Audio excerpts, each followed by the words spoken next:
ఊతప్ప ఎలా వేస్తానో చూడండి. ఇలా పెనం వేసి పెనం కాలిన తర్వాత ఇలా ఉల్లిగడ్డతో రాయాలి. కట్ చేసిన ఉల్లిగడ్డతో ఇలా రాయాలి. రాసి తగినంత దోశ పిండి తీసుకొని ఇలా పోసి దాని మీద ముందుగా కట్ చేసి పెట్టుకున్న ఉల్లిగడ్డలు, పచ్చిమిర్చి, జీలకర్ర ఇలా వేసుకోవాలి. అవి వేసుకొని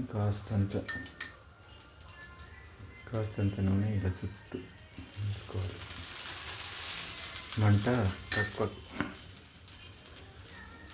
మంట మీడియం ఉండాలి.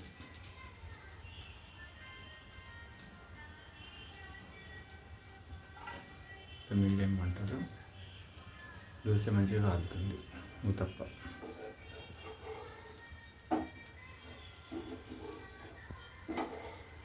పూర్తిగా కాలనివ్వాలి.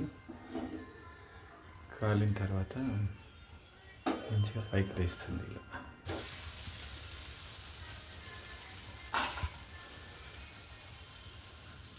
ఇలా మంచిగా కాలనివ్వాలి.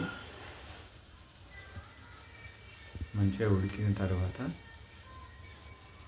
మనం సర్వ్ చేసుకోవాలి.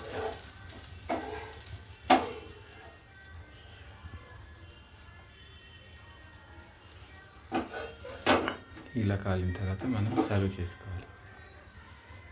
నేను దీనిలోకి పెరుగు, టమాటా చట్నీ వేసుకున్నాను.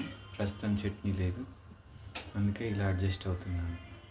ఓకే ఫ్రెండ్స్, ఊతప్ప ఇలా వేసుకోవాలి.